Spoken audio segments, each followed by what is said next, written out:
The man dressed casually, worn jeans, a simple gray t-shirt, and scuffed sneakers that had seen better days. When Maya served him the wrong coffee, he simply smiled and said, "Thank you." But then his phone rang, and everything changed. Yes, which hospital should we purchase next? In that moment, Maya realized she had no idea who she was really serving. The morning sun filtered through the rain-streaked windows of Corner Café, a small family-owned restaurant tucked between a laundromat and a used bookstore on Maple Street in downtown Portland, Oregon. The cafe had the worn charm of a place that had served the community for over 30 years. Mismatched chairs, checkered tablecloths faded from countless washes, and the constant aroma of fresh coffee and bacon grease. Maya Rodriguez wiped down the counter with practiced efficiency, her dark hair pulled back in a messy bun, strands escaping to frame her tired face. At 23, she had been working at Corner Café for almost 2 years, ever since she'd moved to Portland with dreams of becoming a graphic designer. Those dreams felt distant now, buried under student loans, rent payments, and the harsh reality of trying to make ends meet on a waitress's salary. The morning rush was in full swing. Construction workers grabbed coffee and donuts before heading to job sites, office employees hurried in for their caffeine fix, and retirees settled in for their daily dose of gossip and pancakes. Maya moved between tables with automatic precision, her notepad permanently stained with coffee rings, her apron bearing the battle scars of countless shifts. "Table 4 wants extra syrup," called Janet, the other waitress, as she rushed past with an armload of plates. Janet was in her 50s, had worked at the cafe since Maya was in elementary school, and knew every customer's order by heart. Maya nodded, grabbing the syrup dispenser, but as she turned toward table 4, she collided with Tommy, the busboy, who was carrying a tub of dirty dishes. The impact sent her stumbling backward, and in her confusion, she grabbed the wrong order from the pass-through window. Instead of heading to table 4, where the Morrison family sat with their 2 young children, Maya found herself walking toward table 7 in the far corner. The table was occupied by a single man who seemed deliberately trying to blend into the shadows. He appeared to be in his early 30s, with dark brown hair that looked like he'd run his fingers through it, and deep blue eyes that seemed to take in everything around him. His clothes were unremarkable, those worn jeans, the simple gray t-shirt, and sneakers that looked like they'd walked thousands of miles. There was something about his posture, though, a stillness that suggested he was comfortable being alone, comfortable being overlooked. Maya set the plate down without really looking at him. "Here's your scrambled eggs with wheat toast," she said, already turning to walk away. "Actually," the man's voice was quiet, measured, "I ordered the black coffee and a blueberry muffin." Maya froze, her cheeks flushing with embarrassment. She turned back, expecting to see annoyance or irritation, but instead found him looking at her with what seemed like amusement. "Oh God, I'm so sorry," she stammered. "Let me get your actual order. I can take this back and—" He held up a hand gently. "It's okay. This looks good too. How much is it?" Maya blinked. "But it's not what you ordered." The man smiled, and for a moment, the careful neutrality of his expression cracked, revealing something warm underneath. "I'm not in a hurry. And honestly, I was having trouble deciding anyway. Maybe this is the universe telling me I need more protein in my diet." Despite herself, Maya found herself smiling back. "Are you sure? Because my manager will kill me if—" "Your manager doesn't need to know," he said simply. "And besides, mistakes sometimes lead to the best discoveries." There was something in the way he said it, a philosophical weight that seemed too deep for a conversation about breakfast food. Maya found herself studying his face more carefully, trying to figure out what seemed different about him. His clothes might have been ordinary, but there was something in his bearing, in the way he spoke, that suggested depths she couldn't quite identify.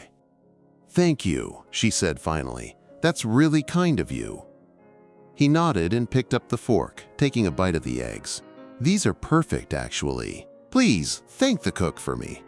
Maya hesitated for a moment longer, then headed back toward the kitchen, shaking her head at her own carelessness. She'd been working at the cafe long enough that mistakes like this were rare, but lately her mind had been elsewhere. Bills were piling up, Her car was making strange noises she couldn't afford to fix, and her student loan payments were crushing her monthly budget. As she delivered the correct order to table 4, apologizing profusely to the Morrison family, she found her eyes drifting back to the man in the corner. He ate methodically, checking his phone occasionally, but mostly just sitting in quiet contemplation. There was something almost meditative about his presence, as if he existed in a bubble of calm while the rest of the cafe buzzed with activity around him. The morning rush continued, and Maya threw herself into her work, trying to push away the nagging worry that had been following her for weeks. Her landlord had been leaving increasingly stern messages about late rent, her credit card was maxed out, and she was running out of options. The cafe paid her bills, barely, but it left no room for emergencies, no cushion for the unexpected expenses that life seemed determined to throw at her. Around 10:30, as the rush was winding down, she noticed the man in the corner reaching for his phone. She was wiping down table 6, close enough to overhear when he answered. "Marcus speaking," he said, his voice still that same quiet, measured tone. Maya tried not to listen, but in the relative quiet of the cafe, it was impossible not to hear.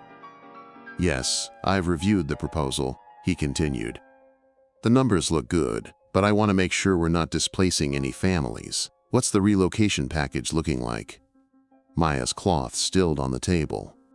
That didn't sound like the conversation of someone wearing $15 jeans. "Right," the man Marcus was saying, "and the community impact study? I don't want to move forward unless we're sure this benefits the neighborhood, not just our bottom line." Maya found herself straining to hear more, but Marcus had lowered his voice. She forced herself to keep wiping the table, moving in slow circles to stay within earshot. "Which hospital should we purchase next?" Marcus asked, and Maya's cloth froze entirely. The words hung in the air like a physical presence. Maya felt her pulse quicken, her mouth going dry. Purchase a hospital? Who was this man? She risked a glance in his direction and found him looking directly at her. Their eyes met for a brief moment, and she saw something flicker across his face, a recognition that she'd overheard something she wasn't supposed to. Maya quickly looked away, her cheeks burning, and hurried back toward the kitchen. Her mind was racing. Purchase a hospital? What kind of person casually discussed buying hospitals over breakfast in a neighborhood cafe? As she busied herself refilling coffee carafes, she couldn't stop thinking about the contrast between Marcus's appearance and his conversation. He looked like any other customer, maybe a graduate student, or someone working in one of the local tech startups that paid just enough to afford Portland's rising rents. He certainly didn't look like someone with the money to buy hospitals. But there had been something in his voice, an authority and casual confidence that spoke of someone accustomed to making decisions that affected thousands of people. And the way he'd asked about community impact, about making sure families weren't displaced, that suggested someone who had real power and was thoughtful about how to use it. Maya shook her head, trying to focus on her work. It wasn't her business who her customers were or what they did. Corner Café attracted all kinds of people, and she'd learned long ago not to make assumptions based on appearances. Portland was full of people who dressed down while possessing advanced degrees or successful careers. But as she went through the motions of her job, refilling coffee, clearing tables, taking orders from the lunch crowd that was starting to trickle in, she couldn't stop thinking about Marcus. Every time she glanced toward table 7, he was there, working on what appeared to be a laptop he'd pulled from a worn messenger bag, occasionally making quiet phone calls that she couldn't quite overhear. Around noon, Janet approached her during a brief lull. "You keep staring at corner table," Janet said, her tone teasing. "He's cute, I'll give you that, but you look like you've seen a ghost." Maya realized she'd been obvious in her distraction. "It's nothing," she said quickly. I served him the wrong order this morning, and he was really nice about it." Janet glanced over at Marcus, who was typing on his laptop with focused concentration. He's been coming in for about a week now. Always orders the same thing, always sits in that same corner, always tips exactly 20%. Polite, quiet, minds his own business. What's got you so rattled?" Maya hesitated. She couldn't very well say that she'd overheard him discussing hospital purchases without sounding like she'd been eavesdropping, which, admittedly, she had been. "Nothing," she said again. "Just wondering what he does for work. He seems, I don't know, different." Janet laughed. "Honey, half our customers are different. This is Portland.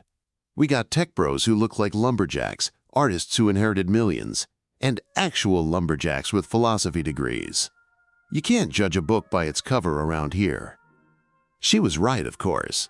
Maya had seen enough in her 2 years at the cafe to know that appearances meant nothing. But something about Marcus nagged at her, a sense that there was far more to him than met the eye. The lunch rush picked up, and Maya forced herself to focus on her tables. She had rent to worry about, bills to pay, and a manager who was already irritated with her for yesterday's mix-up with the Thompson order. She couldn't afford to be distracted by mysterious customers and their intriguing phone conversations. But as she worked, she found herself watching Marcus out of the corner of her eye. He stayed through lunch, nursing his coffee and working steadily on his laptop. Occasionally his phone would buzz, and he'd answer with that same quiet, authoritative voice. Maya couldn't make out the words, but there was something in his tone that spoke of significant responsibility. Around 2 o'clock, during the afternoon lull, Maya was wiping down the counter when she heard Marcus call her name. "Excuse me, Maya?" She looked up, surprised that he knew her name, then realized it was on her name tag. "Yes. Could I get another coffee when you have a moment?" "Of course." She poured a fresh cup and brought it to his table, trying to appear casual as she set it down. "Thank you," he said, looking up at her with those deep blue eyes. "And thank you again for this morning. That breakfast was exactly what I needed, even if it wasn't what I ordered." Maya found herself smiling despite her nervousness. "I'm glad it worked out. I was sure you'd be annoyed." "Life's too short to get annoyed about breakfast," Marcus said. "Besides, sometimes the best things happen when plans change." There was that philosophical tone again, the sense that he was speaking from experience with larger stakes than most people dealt with. Maya found herself wanting to ask him what he did, where he came from, why he spent his days working in a neighborhood cafe when he could clearly afford somewhere more upscale. Instead, she said, "Can I ask you something?" Marcus nodded, closing his laptop and giving her his full attention. "Are you from Portland originally?" He shook his head. "No, I'm from the East Coast originally. I've been traveling for work lately, and I find that small places like this are better for getting actual work done than hotel business centers or co-working spaces." "What kind of work do you do?" For a moment, something flickered across his face, a hesitation, as if he was deciding how much to reveal. "I work in acquisitions," he said finally, "helping companies and organizations find the resources they need to serve their communities better." It was a carefully neutral answer, Maya realized. True, probably, but vague enough to reveal nothing specific. The kind of answer someone gave when they were accustomed to not discussing their work in detail. "That sounds interesting," she said, though she was left with more questions than answers. Marcus smiled. "It can be. Though, honestly, the most interesting part of my day has been sitting here, watching how this place works. You and Janet, the way you take care of your customers, the regulars who come in and obviously feel like this is their second home. There's something special about places like this." Maya felt a warmth spread through her chest. "It is special. Janet's been here forever, and Tom, the owner, he really cares about the neighborhood. We're not just serving food, we're kind of like community anchors." "Exactly," Marcus said, and there was genuine enthusiasm in his voice. "Community anchors. That's a perfect way to put it." Maya found herself studying his face, trying to reconcile the man in front of her with the voice she'd overheard discussing hospital purchases. There was something authentic about his interest in the cafe, a real appreciation that didn't feel like polite conversation. "I should let you get back to your work," she said reluctantly. "Maya," Marcus said as she started to turn away. She looked back. "I know this might be presumptuous, but you seem like someone who cares about your community. If you ever wanted to talk about ways to get more involved, to maybe make a bigger impact, I'd be happy to discuss some opportunities." Maya's pulse quickened. What kind of opportunities? Marcus reached into his messenger bag and pulled out a simple white business card. "Think about it," he said, handing it to her. "No pressure at all. But if you're interested in expanding your horizons, give me a call." Maya took the card, her fingers brushing his briefly. The card was heavy, expensive paper, with elegant but understated printing. It read simply, "Marcus Chen, Community Development Specialist," with a phone number and email address. No company name, no fancy titles, just the basics. "Thank you," she said, though she wasn't sure what she was thanking him for. Marcus nodded and returned to his laptop. Maya walked back toward the counter, the business card feeling like it was burning a hole in her palm. Community Development Specialist. It fit with what he'd told her about acquisitions and helping organizations serve their communities, but it still felt like only part of the story. That evening, Maya sat in her small studio apartment, staring at Marcus's business card. Her apartment was on the third floor of an older building, with a view of the parking lot and just enough space for a bed, a small couch, and a kitchen table that doubled as her desk. The walls were covered with her own artwork, digital prints and sketches she'd created during her brief stint in art school before financial reality forced her to focus on paying bills instead of following dreams. Maya opened her laptop and typed Marcus Chen Community Development into the search engine. She wasn't sure what she expected to find, but the results were surprisingly sparse. There were several LinkedIn profiles for men with similar names, but none that seemed to match the Marcus she'd met. A few mentions in local business journals about community development projects, but nothing that gave her a clear picture of who he really was. She leaned back in her chair, frustrated. In an age when everyone had a digital footprint, Marcus Chen seemed to exist in the shadows. Which was, she realized, probably intentional. Maya's phone buzzed with a text from her roommate Jessica, who was working a late shift at the hospital where she was doing her nursing residency. "How was work today?" "Any cute customers?" Winking face. Maya found herself typing back, "Maybe. Met someone interesting but can't figure out if he's just a nice guy or something more complicated." "Ooh, mysterious. Tell me everything when I get home." Maya set her phone aside and looked again at the business card. Community Development Specialist could mean anything from someone who helped plan neighborhood gardens to someone who worked on massive urban renewal projects. Given what she'd overheard about hospital purchases, she was leaning toward the latter. She tried a different search approach, typing in variations of hospital acquisitions and community development. This led her down a rabbit hole of articles about healthcare consolidation, philanthropic investments, and urban development projects. One article caught her attention, a piece about a mysterious donor who had funded the construction of a new children's wing at Portland General Hospital, insisting on anonymity despite the 7-figure donation. Maya read the article twice, a strange feeling growing in her stomach. The donation had been made through a community development firm that specialized in healthcare infrastructure. The donor had insisted on specific provisions, that the new wing must maintain affordable care options, that existing staff couldn't be laid off, and that the hospital must commit to serving uninsured patients at no charge. It was the kind of thoughtful, community-focused approach that reminded Maya of Marcus's questions during his phone call, his concern about not displacing families, his emphasis on community impact over profit. She was probably reading too much into it, Maya told herself. Portland had plenty of wealthy philanthropists, and community development was a broad field. The connection she was imagining was probably just wishful thinking.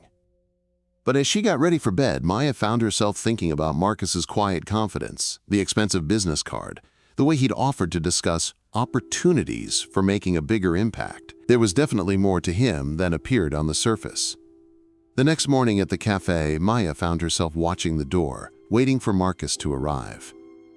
He'd been coming in regularly, according to Janet, always around the same time, always ordering the same thing. But as the morning rush came and went, Table 7 remained empty. "Looking for someone?" Janet asked during a brief lull. Maya realized she'd been obvious again. "The guy from yesterday, Marcus. He seemed nice." Janet's expression shifted from teasing to something more serious. "Maya, honey, you be careful with nice-seeming strangers. I know you're going through a tough time with money and all, but don't let someone take advantage of that." It's not like that, Maya said quickly. He offered to talk about community volunteer opportunities.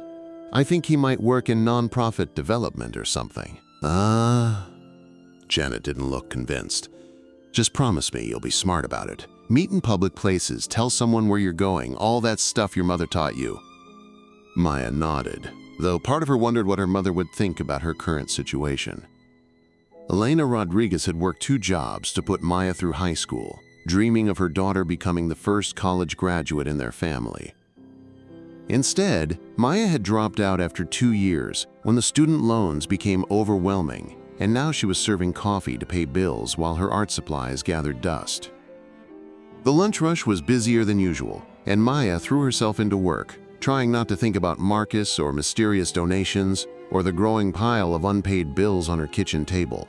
She was taking an order from a young couple when she heard a familiar voice behind her. "Excuse me, is Maya working today?" Maya turned to find Marcus standing near the hostess station, looking exactly as he had the day before. Jeans, t-shirt, worn sneakers, but with that same quiet confidence that set him apart from other customers. "That's me," Maya said, finishing with the couple and walking over to him. "I was hoping we could continue our conversation from yesterday," Marcus said. "About community involvement opportunities. Do you have a break coming up?"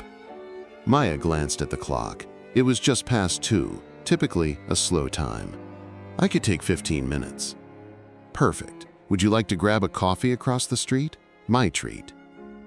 They walked to a small coffee cart that served the office workers from the nearby business district. Marcus ordered 2 lattes and led Maya to a small seating area under a canopy of trees.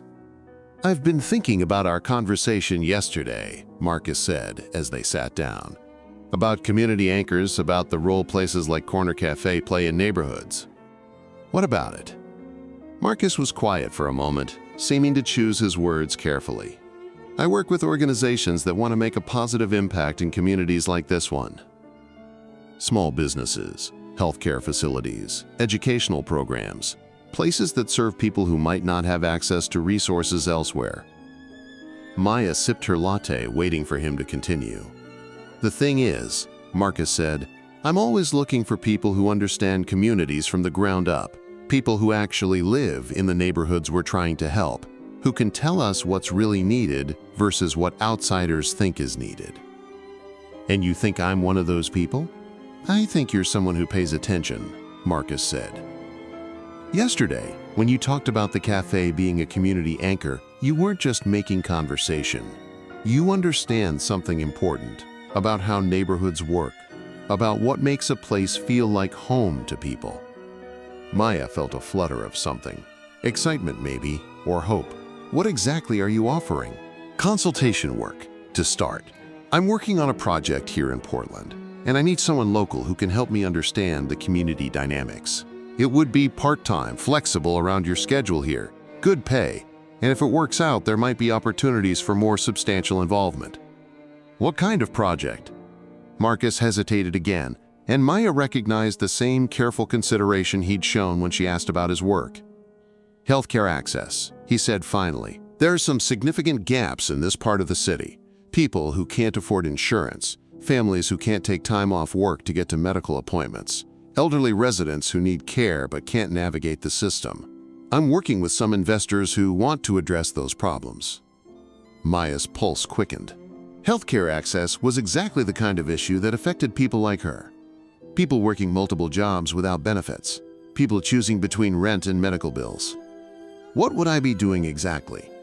"Research, primarily. Talking to people in the neighborhood, finding out what their actual needs are, what barriers they face, then helping develop solutions that would actually work for this community."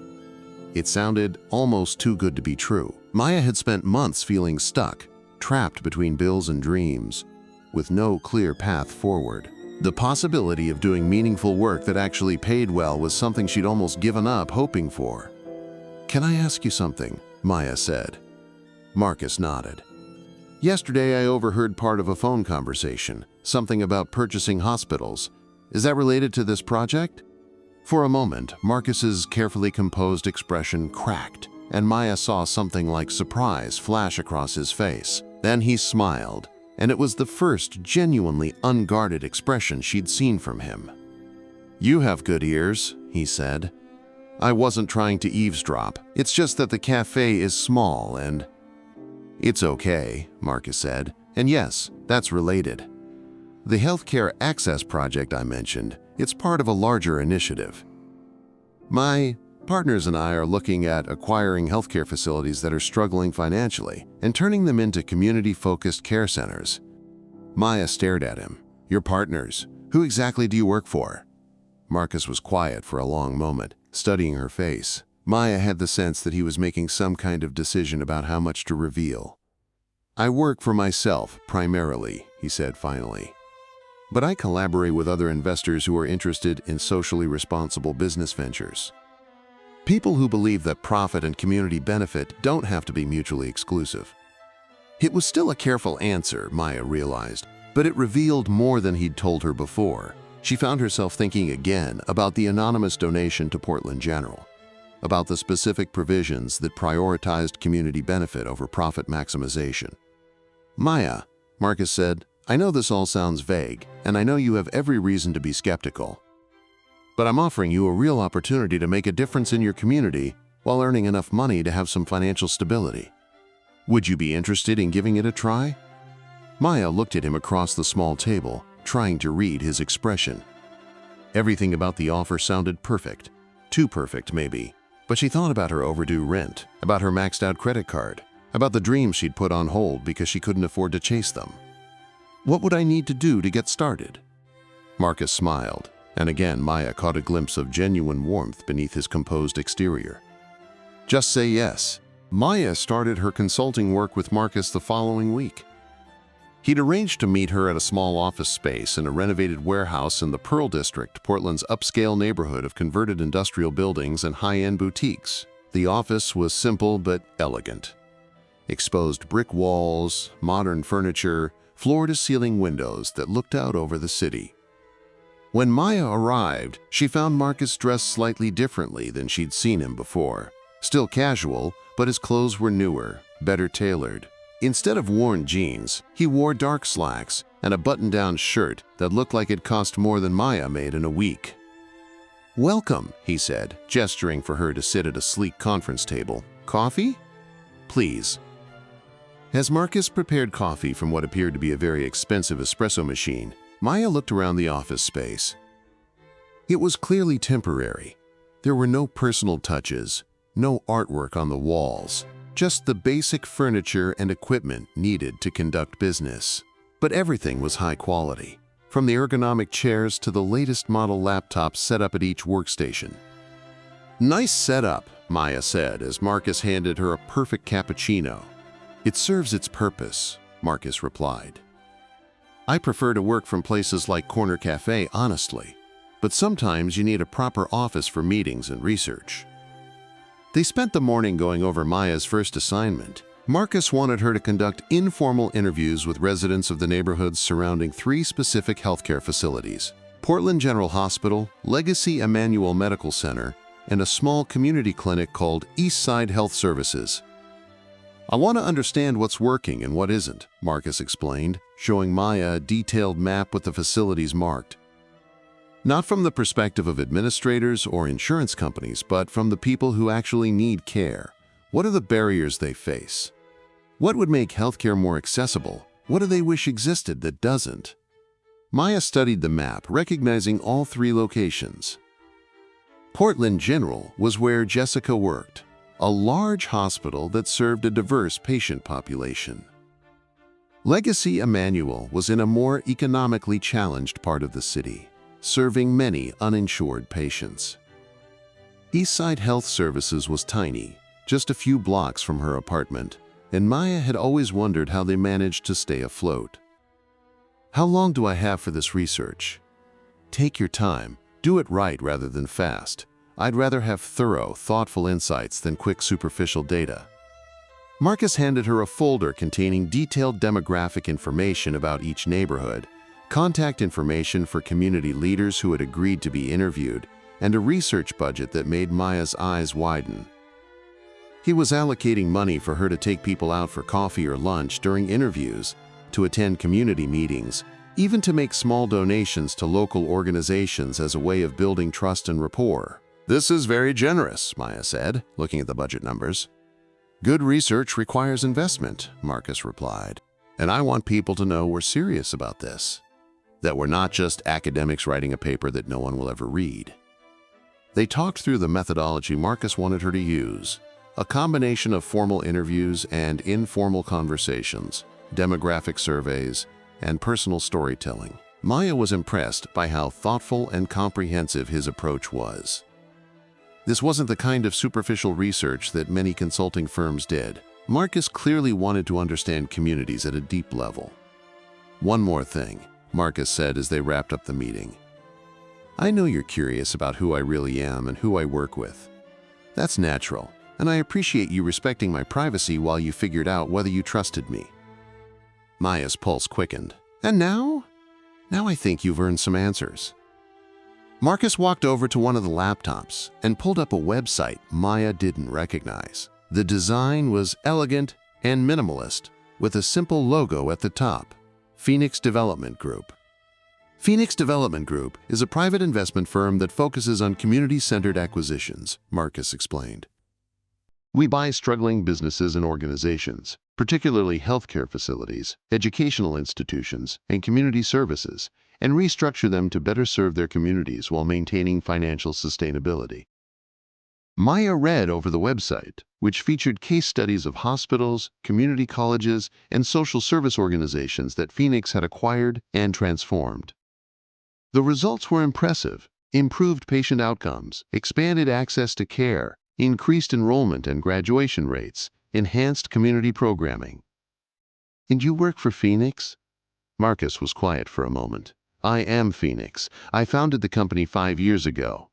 Maya stared at him. "You founded it?" "With some partners who prefer to remain silent investors, yes. I started Phoenix after seeing too many community institutions fail because they couldn't balance social mission with financial reality. I wanted to prove that you could do both, that profit and community benefit could be mutually reinforcing rather than competing priorities." Maya sat back in her chair, trying to process this information. Marcus wasn't just some well-connected community development specialist. He was the head of what appeared to be a multi-million-dollar investment firm. "The hospital purchases you were discussing on the phone.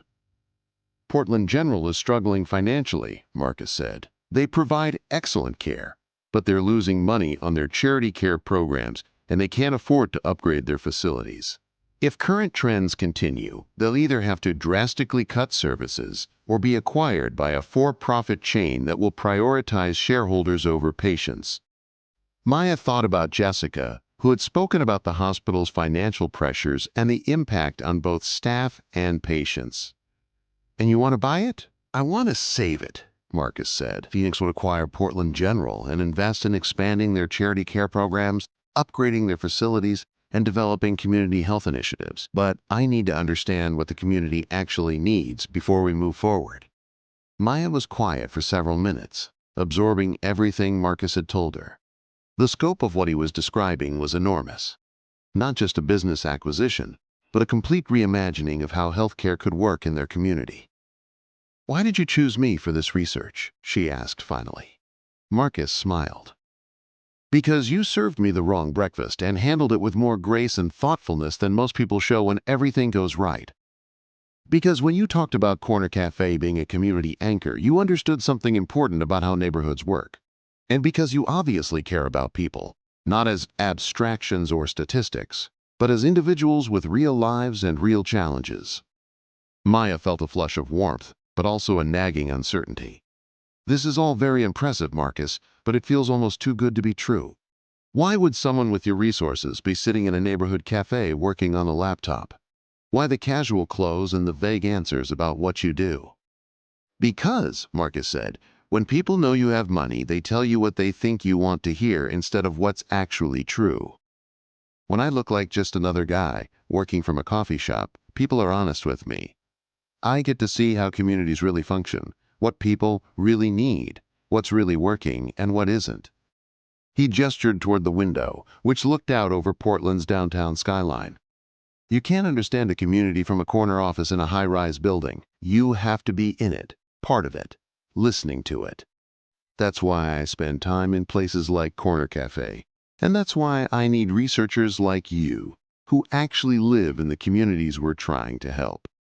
Maya nodded slowly. It made sense, and it aligned with the thoughtful approach she'd seen in Marcus's research methodology.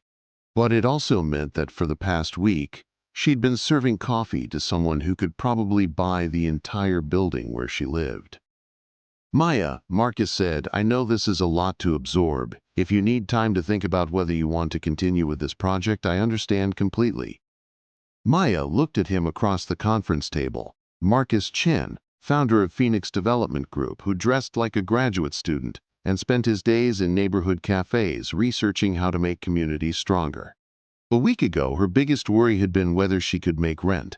Now she was being offered the chance to help reshape healthcare access for thousands of people. I have one more question, she said. Anything. That anonymous donation to Portland General, the children's wing, was that you? Marcus's smile was answer enough. Why anonymous? Because, Marcus said, the moment people know your name is attached to something, it becomes about you instead of about the work. I'd rather let the results speak for themselves. Maya felt something shift inside her chest, a recognition that she was sitting across from someone genuinely committed to using his resources for community benefit rather than personal recognition. In a world full of people who wanted credit for every good deed, Marcus's quiet approach to philanthropy felt revolutionary. Okay, she said finally, I'm in. All the way in. Marcus's smile transformed his entire face, revealing a joy and enthusiasm that his usual composed demeanor had hidden.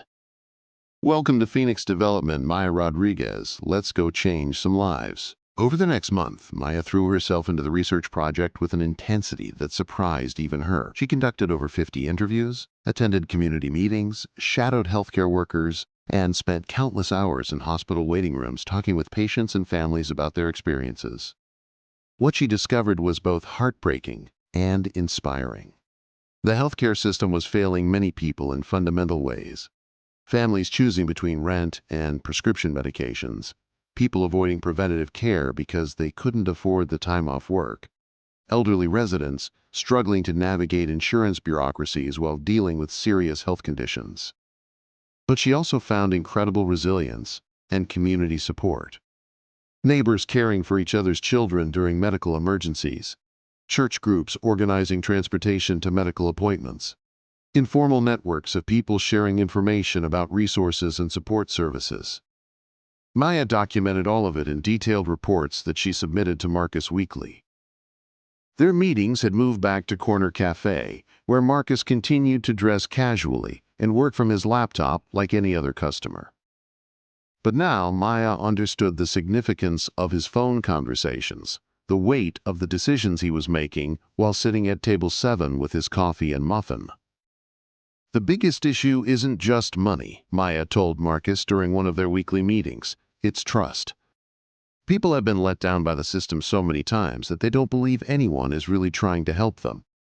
Marcus looked up from her latest report, which detailed the experiences of families who had been denied care or faced overwhelming medical bills despite having insurance. Tell me more about that. Maya had interviewed Maria Santos, a single mother who worked 2 part-time jobs, neither of which offered health insurance. When her 8-year-old son developed asthma, Maria had taken him to the emergency room during a severe attack. The bill was over $3,000, money she simply didn't have. Maria told me she felt like a criminal for being poor, Maya said. The billing department treated her like she was trying to scam the system when she asked about payment plans. She said it was humiliating to have to prove she couldn't afford the full payment, to have strangers judge her financial situation. Marcus made notes as Maya spoke, but she could see the tension in his jaw, the way his hands tightened around his pen. And now? Now she drives 40 minutes across town to a community clinic that uses a sliding fee scale. Her son's asthma is managed, but barely. And Maria feels guilty every time she has to leave work early to take him to appointments because she knows she might lose one of her jobs. What would make it better for her? Maya had asked Maria the same question: closer access to care.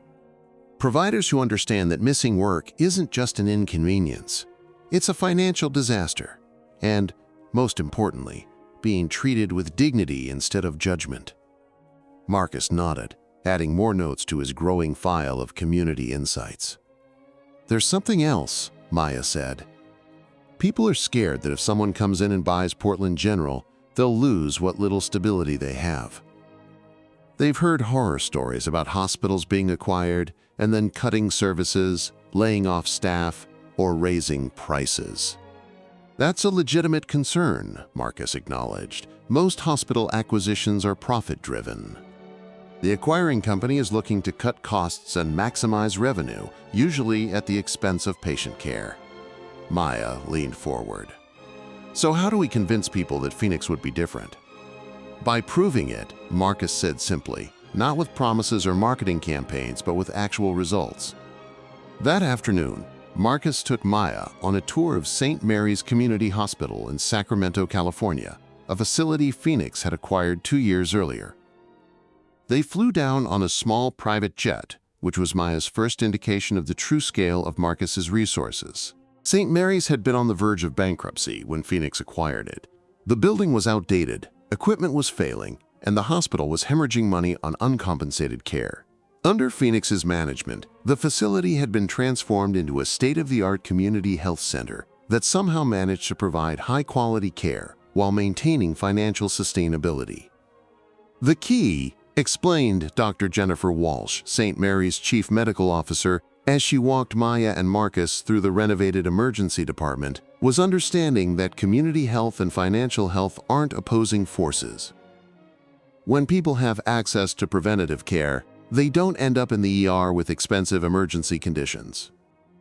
When families feel supported rather than judged, they're more likely to follow treatment plans and maintain their health. Maya was impressed by what she saw. The facility was modern and welcoming, with bilingual staff, extended hours that accommodated working families, and a sliding fee scale that made care accessible regardless of insurance status. But more than the logistics, it was the atmosphere that struck her. Staff members seemed genuinely happy to be there, and patients were treated with respect and dignity. What about the financials? Maya asked during lunch with Dr. Walsh and Marcus. We're not just breaking even, we're actually generating a modest profit, Dr. Walsh said. Turns out that when you invest in community health, you create a sustainable business model. Healthy communities need less emergency care, they have better health outcomes overall, and they generate more economic activity that benefits everyone. On the flight back to Portland, Maya sat quietly, processing everything she'd seen. The scale of what Marcus was proposing for Portland General suddenly felt real and achievable rather than idealistic. What are you thinking? Marcus asked. I'm thinking that if this works in Portland the way it worked in Sacramento, you could change thousands of lives. Marcus nodded. That's the goal. But first, we need community buy-in. People need to understand what we're proposing and have a chance to shape how it develops. Over the next 2 weeks, Maya helped Marcus organize a series of community meetings in church halls, community centers, and library meeting rooms throughout Portland. Rather than holding one large presentation, they decided to meet with smaller groups in familiar neighborhood settings where people would feel comfortable asking questions and expressing concerns. The meetings were eye-opening. Maya had expected skepticism, but she was struck by how eager people were to be involved in shaping their community's healthcare future. Residents brought detailed knowledge about gaps in services, suggestions for improving access, and creative ideas for community partnerships. At a meeting in the basement of Mount Olivet Baptist Church, Maya met Robert Johnson, a retired mechanic who had become an informal community advocate after his wife died of diabetes complications that might have been preventable with better ongoing care. My wife rationed her insulin because we couldn't afford her medications, Robert told the room of about 30 neighbors. She died because she was trying to make her prescription stretch an extra week until our Social Security check came in. The room was silent as Robert continued. I don't want that to happen to anybody else's family. If this Phoenix group can really make care more affordable and more accessible, then I want to know how we can help make it happen. Similar stories emerged at every meeting. Maya documented them all, building a comprehensive picture of community healthcare needs that went far beyond what any statistical analysis could capture. After the final community meeting, Maya and Marcus sat in Corner Café late one evening, going through the notes and feedback they'd collected. What's your assessment? Marcus asked. People want this to work, Maya said, but they need guarantees, not just promises. They need to know that Phoenix will be accountable to the community, not just to investors. Marcus nodded. What kind of accountability are they looking for? Maya had been thinking about this question throughout the community meetings. Community representation in governance. A board that includes neighborhood residents, not just medical professionals and business people. Transparent reporting on patient outcomes and financial performance. And commitment to maintaining affordable care options, even if the hospital becomes profitable. All doable, Marcus said. What else? They want assurance that this isn't just a stepping stone to selling the hospital to a larger chain in a few years. People need to know that Phoenix's commitment is long-term. Marcus was quiet for several minutes, making notes and occasionally looking out the cafe window at the evening foot traffic on Maple Street. Maya, he said finally, what would you think about joining Phoenix permanently? Not just as a consultant, but as Director of Community Relations? Maya nearly choked on her coffee. What? You've proven that you understand both community needs and organizational dynamics. You've built trust with residents throughout Portland, and you've shown that you can translate community input into actionable business strategies. Phoenix needs someone like you if we're going to succeed in Portland and expand to other communities. Maya stared at him. 3 months ago, she had been struggling to pay rent on a waitress's salary. Now Marcus was offering her a senior position at a multi-million-dollar development firm. What would that involve? Leading community engagement for all of our projects. Developing relationships with neighborhood leaders. Conducting research on community needs. Facilitating public input on our acquisitions and development plans. Basically making sure that Phoenix stays true to its mission of community-centered development. And the salary?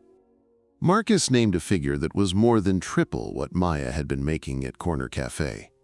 I can't just abandon the cafe, Maya said. Janet and Tom have been good to me. You're not abandoning anything, Marcus said. You're expanding your ability to help your community. And actually, Tom might be interested in some of the small business development resources that Phoenix has available. Maya felt a familiar flutter of possibility, the same sensation she'd experienced when Marcus first offered her consulting work. But this time, the stakes felt much larger. Can I have some time to think about it? Of course. But Maya, I want you to know that this offer isn't just about your research skills or your community connections. It's about who you are as a person. You care about people in a way that can't be taught or hired.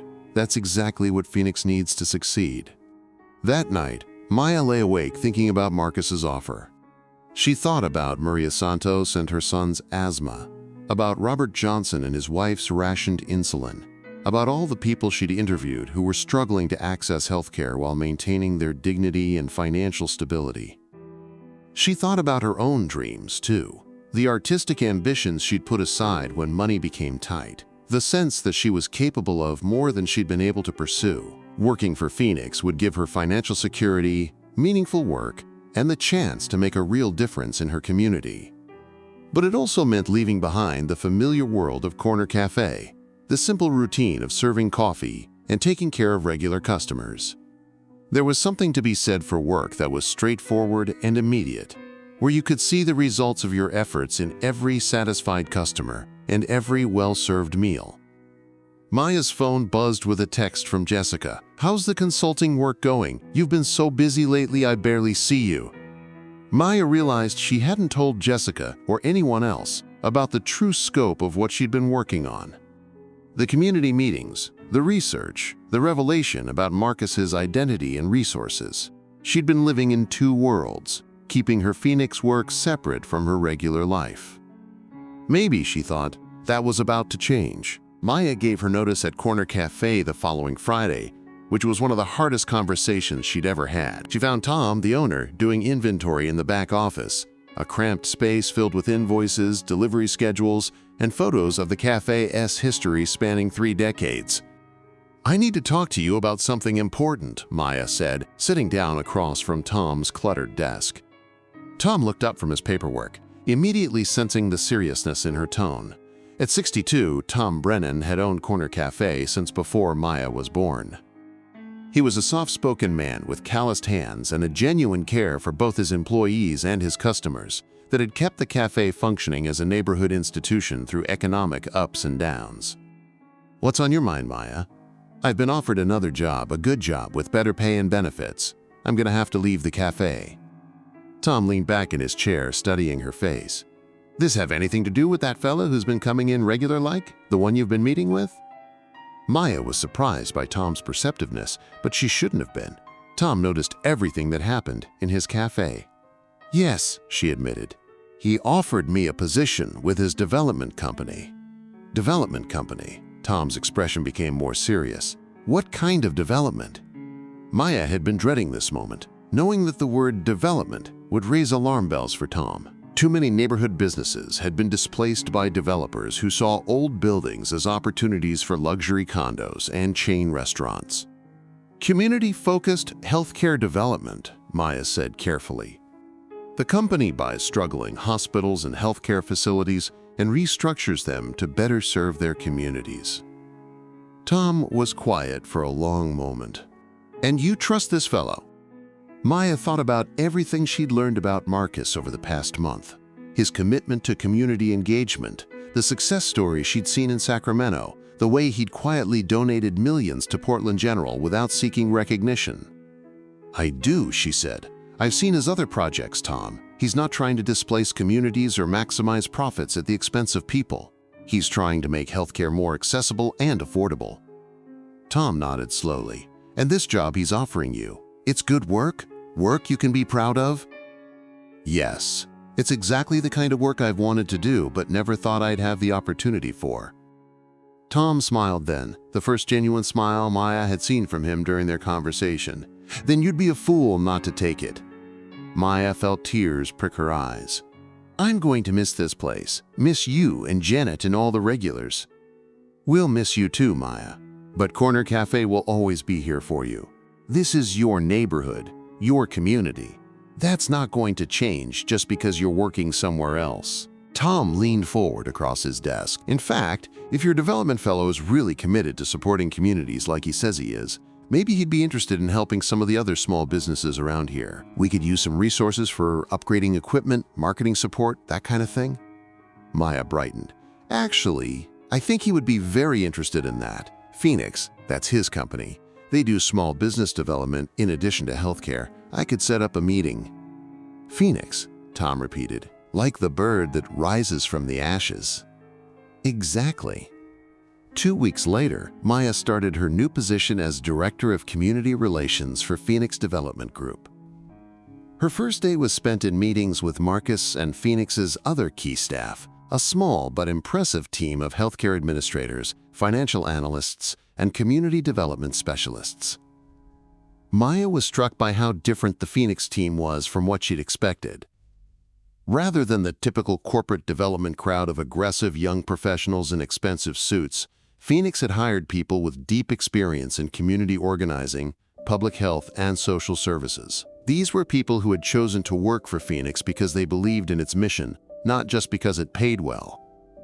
"Our next major project is Portland General," Marcus told the team during Maya's first staff meeting. "Maya has been leading our community engagement efforts, and based on her research, we have strong neighborhood support for moving forward with the acquisition."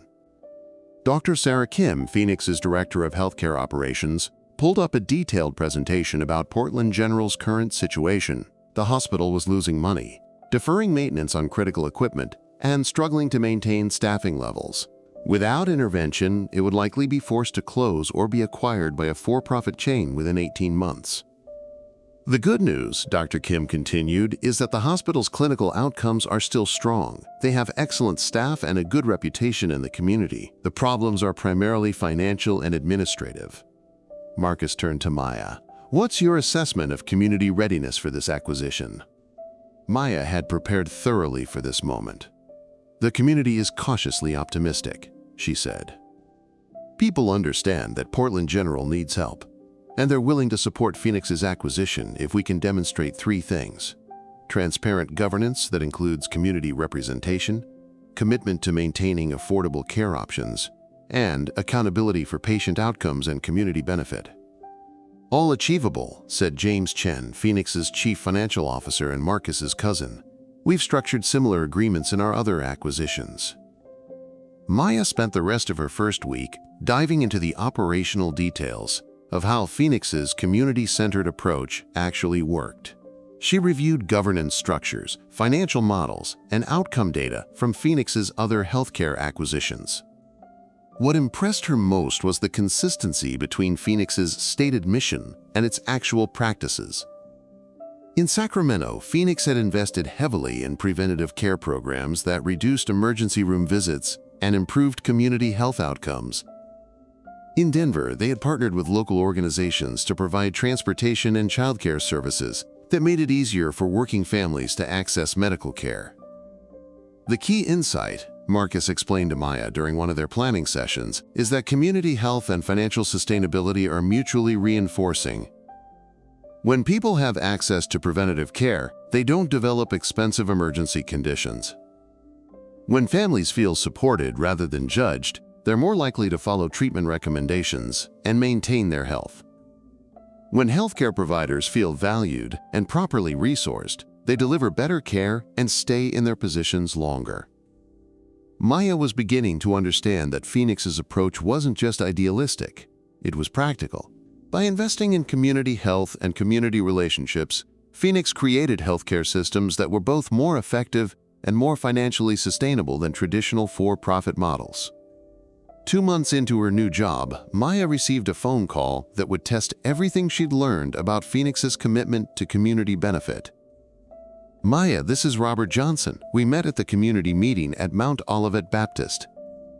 Maya remembered Robert, the retired mechanic whose wife had died from rationed insulin.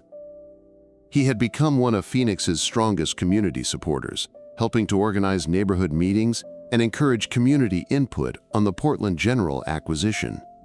Hi, Robert. What can I do for you? I need help, Robert said, his voice tight with stress. My granddaughter is in the hospital, Portland General, and they're saying she needs surgery that our insurance won't cover. They want us to pay $30,000 up front, or they'll transfer her to the county hospital, where she might have to wait weeks for the procedure. Maya's stomach dropped. Robert's 8-year-old granddaughter, Keisha, had been born with a heart defect that required periodic surgical interventions as she grew. This wasn't an optional procedure. It was life-saving medical care.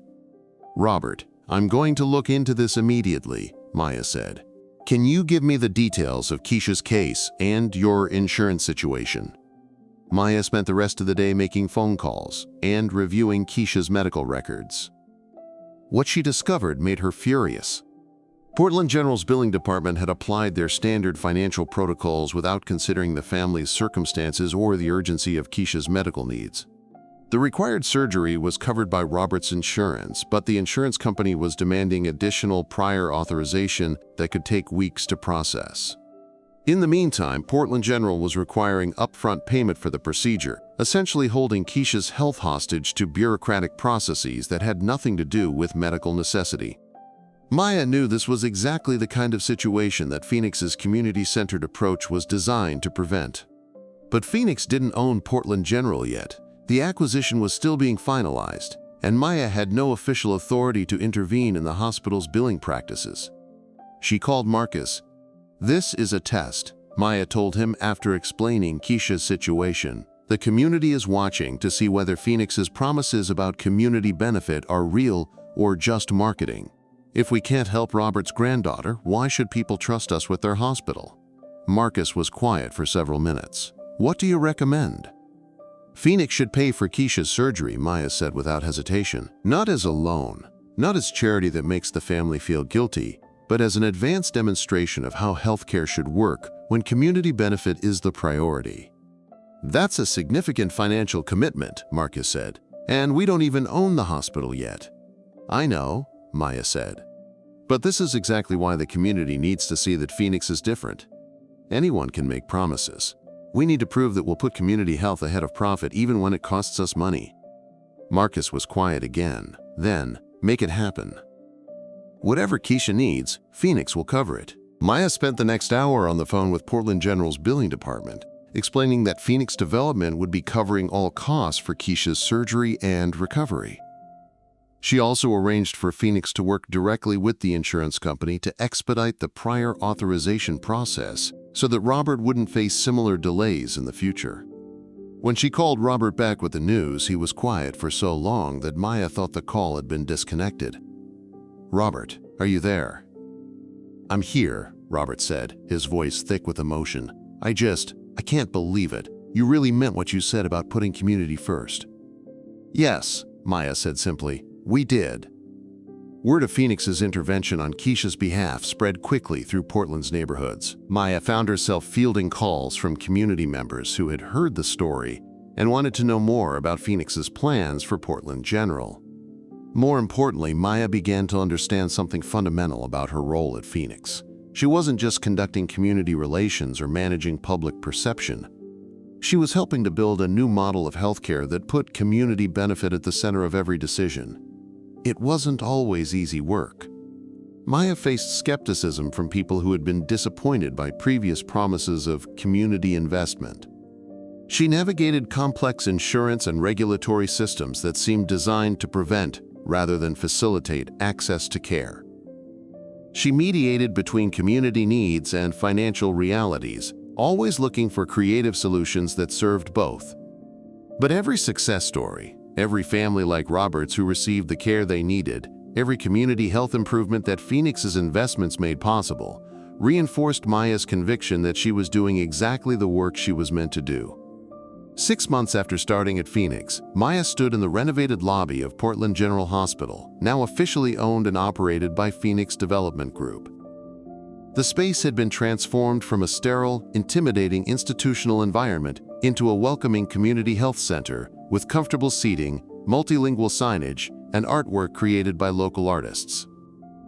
But the real transformation was less visible. Portland General now operated on a sliding fee scale that made care accessible regardless of insurance status. They had extended hours that accommodated working families. They had community health workers who helped patients navigate not just medical treatment but also social services, transportation, and other barriers to maintaining health. Most importantly, they had a community advisory board that included voices like Robert Johnson's, people who understood healthcare from the patient and family perspective, not just from the administrative or clinical side. "What do you think?" Marcus asked, joining Maya in the lobby. Maya looked around at the bustling, welcoming space. Families checking in for appointments, elderly residents chatting with friendly staff in their own languages, teenagers participating in a community health education program. "I think," Maya said, "that sometimes serving someone the wrong breakfast can change everything." Marcus laughed. "The best things happen when plans change." Maya thought about the path that had led her from Corner Café to Phoenix Development, from struggling to pay rent to helping reshape healthcare for thousands of people. None of it had been planned, but all of it had led to exactly where she needed to be. "Marcus," she said, "what's our next project?" He smiled. "I was hoping you'd ask. There's a community college in Seattle that's facing budget cuts, and they've reached out about Phoenix potentially taking over their healthcare training programs. Interested in a research trip?" Maya grinned. "Let's go change some more lives." Maya stood at the podium in the ballroom of Portland's Hilton Hotel, looking out at an audience of community leaders, healthcare professionals, and Phoenix development staff. The annual Community Health Impact Awards had grown from a small neighborhood celebration to a citywide event that recognized innovative approaches to community-centered healthcare. 5 years ago, Maya began, I was a waitress who accidentally served the wrong breakfast to a customer. That customer turned out to be someone who would change not just my life, but the lives of thousands of people in communities across the Pacific Northwest. In the audience, she could see Marcus sitting at a table with other Phoenix staff, smiling at the memory. Next to him sat Robert Johnson, now a member of Portland General's Community Advisory Board, and his granddaughter Keisha, now 13 and healthy thanks to the surgical intervention that Phoenix had made possible years earlier. But tonight isn't about that one moment of serendipity, Maya continued. It's about what we've built together since then. A new model of healthcare that proves community benefit and financial sustainability aren't opposing forces. They're the same force, working together to create healthier, stronger communities. Maya went on to present the evening's awards, recognizing community health workers, innovative care programs, and partnerships between healthcare providers and neighborhood organizations.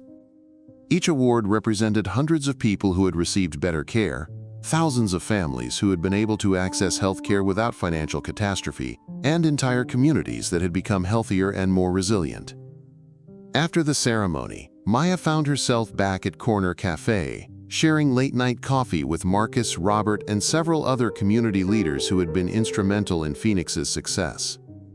"So what's next?" asked Janet, who had joined them after her evening shift at the cafe.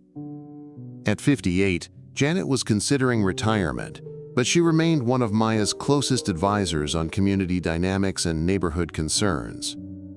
"Phoenix has been approached about expanding internationally," Marcus said.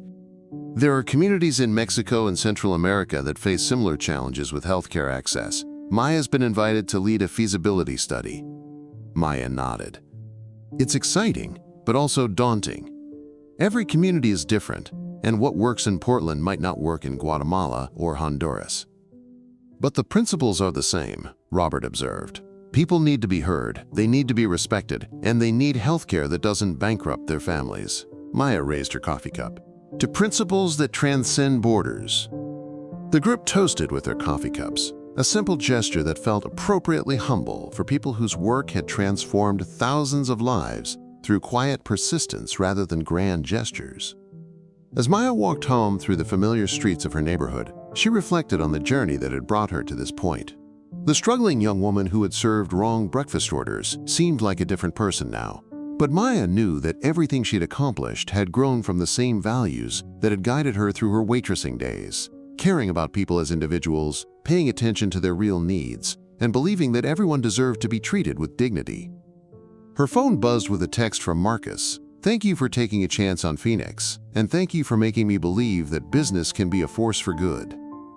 Maya smiled as she typed back, "Thank you for ordering the black coffee and blueberry muffin. And for teaching me that sometimes the best things happen when you're brave enough to serve the wrong table." The next morning, Maya woke up in her new apartment, a bright, spacious place in the same neighborhood where she'd started, close enough to Corner Café that she could still stop by for coffee and conversation with old friends, but comfortable enough to reflect the financial stability that Phoenix had given her. But more than the apartment, more than the steady paycheck, more than the meaningful work, Maya valued something else Phoenix had given her, the understanding that her life could be bigger than she had imagined, that her caring about people could translate into real change in the world. As she got ready for another day of community meetings, site visits, and strategy sessions, Maya thought about all the people whose lives had been touched by Phoenix's work. Maria Santos, whose son's asthma was now well managed through a community health program. Keisha Johnson, who was thriving in middle school thanks to the surgical intervention Phoenix had provided. Hundreds of families who had received health care without the fear and shame that had once defined medical care for uninsured and underinsured people. And Maya thought about Marcus, who had shown her that wealth and power could be used not to exploit communities but to strengthen them, not to extract profit but to create shared prosperity. The story that had begun with a simple mistake, serving the wrong breakfast to the right person, had become something much larger, a demonstration that compassion and business acumen could work together, that community benefit and financial success could be mutually reinforcing, and that sometimes the most important changes in the world began with the smallest acts of kindness. Maya grabbed her coffee and headed out into the Portland morning, ready to continue the work of proving that healthcare, like kindness, was a right that belonged to everyone. If this story touched your heart, reminded you that compassion can change lives, or inspired you to believe in the power of second chances, please like, share, and subscribe to our channel for more heartwarming tales that celebrate the beauty of human kindness. Remember, Sometimes the most extraordinary transformations begin with the simplest acts of caring. Thank you for joining us, and we'll see you in the next story.